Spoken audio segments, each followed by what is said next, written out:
ladies and gentlemen, and welcome to Beyond the Mic. Today we are going to discuss the disappearance of Madeleine McCann. Madeleine was a 3-year-old girl born May 12, 2003, from Rothley, Leicestershire. She had disappeared from her hotel room at the Ocean Club in Praia la Cruz, Portugal, on May 3, 2007, between 9:30 and 10 p.m. Madeleine, her younger twin siblings, and her parents were on vacation with 3 other couples, their kids, and one woman's mom. The 7 other adults on the trip with them were nicknamed the Top of 7 due to the bar's name where they ate. On May 3rd, Madeleine played in the resort pool with her siblings and other couples' children, and returned to her hotel room around 6 p.m. This was the last time she was seen by non-family members. When her parents arrived back at the hotel and realized she was missing, they quickly called the police at 10:14. Now, some speculate that the parents made up the abduction and believe they pulled a Casey Anthony and drugged Madeleine so they could go to dinner undisturbed. They would then arrive back to check on her at 10 p.m. to find her dead, then panic and hide the body. However, the dad reports when he checked on the children at 9:05 that he found them asleep in the room and left the bedroom door slightly ajar after checking on them. Now, this detail is crucial because when a member of the Top of 7, Matthew Oldfield, checked the room at 9:30, he could not verify if Madeleine was in her bed, but the door of the room was wide open. He states that he then closed it and went back to dinner. Since the only children in the room were the twins, who were 2, and would be unable to leave the room as they were in their crib, it would have had to have been Madeleine. Now, Madeleine could have opened the door, but not if she was drugged like some speculate. The window and shutters were also wide open when they had been locked, which would be difficult for a 3-year-old, especially a drugged 3-year-old, to do. Therefore, Madeleine would have had to have been abducted, as if she had been drugged, she could have not opened the door or the shutters, but had she not been drugged, there would be nothing for the parents to cover up. This and the lack of evidence removed the parents from suspicion. Miss McCann then arrived back to the room at 10. The door was once again wide open and then quickly slammed shut. She then entered to find the twins sleeping peacefully and Madeleine gone. It is believed she was taken mere moments before. After being called at 10:14, it took almost an hour for the cops to arrive at 11:10, and then another hour for 2 cops from Policia Judiciaire to show up. To add to this, roadblocks were not put up until the following morning, and tracker dogs were not enlisted until the next night.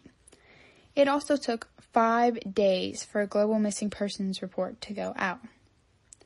To make matters even worse, the crime scene was not sealed off and destroyed all potential evidence. The slow reaction time from the authorities caused severe backlash from the public and the parents. These extremely poor actions raise several questions and makes one wonder if the abductor would have been found if not for the interference. So possibly, this mystery man had a friend in the right people.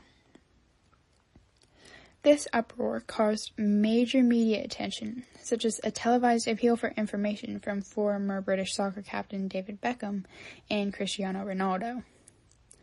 Shortly after this, a fund was set up for Madeleine, and in a year, $1.8 billion were donated. Being the people the parents are, they used some of the money to pay off mortgage payments rather than clearing their names as suspects or investing in private investigators. They did all of that later, but their actions show where their priorities truly lie. The fund is still up to this day. After these events, the parents were disliked and blamed for her disappearance. A doctor friend of theirs, Des Spence, spoke out about them. He spoke about how they were good people and their children always came before their careers as doctors. He said that they were not to blame for the disappearance as the vacation was advertised as being safe and would provide a brief moment of peace from caring for toddlers. Millions of parents worldwide would have done the same thing, and other members of the group were doing it as well. It could have been one of their children just as easily. They were simply the unlucky ones. Speaking of the Top of 7, one member, Jane Tanner, spotted a mysterious man at 9:15 carrying a small child similarly dressed to Madeleine away from the McCann's apartment. She claims to have seen him down an alley as she returned from checking on her own children, and also passed Jerry, Madeleine's father, and a British holidaymaker chatting in the alley. Oddly enough, neither man reports to seeing her, which confused the police, as it was a relatively narrow alley without nooks or crannies. To add to this, the mysterious man was a confirmed, unrelated British man on holiday carrying his own daughter back to his room. So how did Jerry and the holidaymaker not see Tanner or the man when Tanner says she saw them? This could place Tanner as a suspect in the case, but it was never looked into. By 2013, Scotland Yard had identified 41 potential suspects. Yet the only substantial suspect ever accused was a 47-year-old man by the name of Christian Bruckner. Bruckner is a convicted child abuser and drug trader who was put in the same region as Madeleine in the same time period with rape charges of an unnamed woman.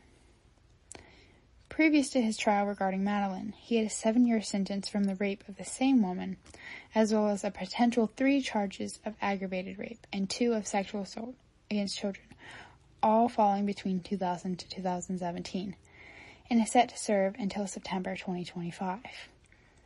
Bruckner had refused to ever speak about his case, except when addressed by the judge. His only occurrence of speaking out is towards the end of the trial, during closing arguments, and goes like this. They have presented one-sided and selective investigative results, submitted nonsensical motion. Defendant, do you have anything you would like to say for yourself? No, I do not. Either this was his tactic, or he simply did not care, as he knew they had nothing sufficient on him.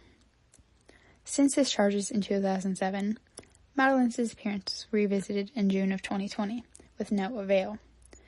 Coincidentally, these charges fell away, as well as the potential of Madeleine's case, due to lack of evidence. Now, lack of evidence would be viewed as the consequence of waiting so long to charge such crimes, but it could suggest other possibilities. All evidence was tampered with in the case of Madeleine and was long gone for other cases, except for the rape of the unnamed woman.